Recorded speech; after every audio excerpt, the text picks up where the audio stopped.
অনেকদিন পর আমার ছোটো ভাইকে ক্যামেরার সামনে নিয়ে আসলাম। আসলে ওর সম্পর্কে বলতে গেলে কথা শেষ হবে না। ওর বাসা হচ্ছে সোনারঘাট, আর ও আসলে আমার বাসায় থাকে, আমার মেসে থাকে। আর সে মৌলভীবাজার পলিটেকনিক্যালে পড়ে। তুমি কোন টেকনোলজিতে পড়লে বলো?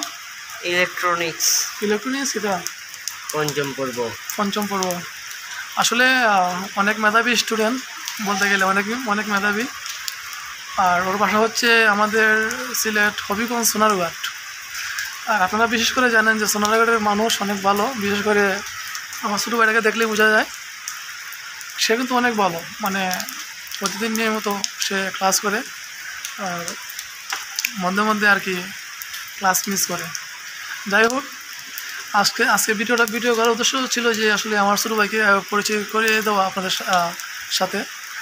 ওর নাম হচ্ছে মিসবা, আর ও পঞ্চম পর্বে পড়ে মৌলভীবাজার পলিটেকনিক্যালে। আর যারা মৌলভীবাজার পলিটেকনিক্যালে পড়ালেখা করেন অথবা নতুন আসবেন, সবাই মিসবার সাথে যোগাযোগ করবেন।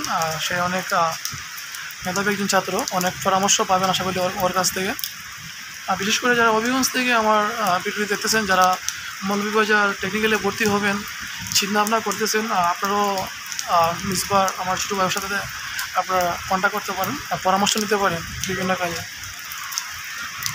আর আসলে পলিটেকনিক লাইফটা কিন্তু অনেক হার্ড একটা লাইফ। সব কিছুই আসলে অনেক হার্ড। 8টা সেমিস্টার, তার মাঝে সবগুলো সেমিস্টারে কিন্তু অনেক হার্ড, অনেক কষ্ট হয়। আমি নিজেও টেকনিক্যালে পড়ালেখা করছি। 2020 সালে আমি টেকনিক্যাল থেকে ডিপ্লোমা শেষ করছি। অনেক হার্ড একটা টেকনোলজি। আমার টেকনোলজি ছিল ফুড টেকনোলজি, অনেক হার্ড একটা সাবজেক্ট।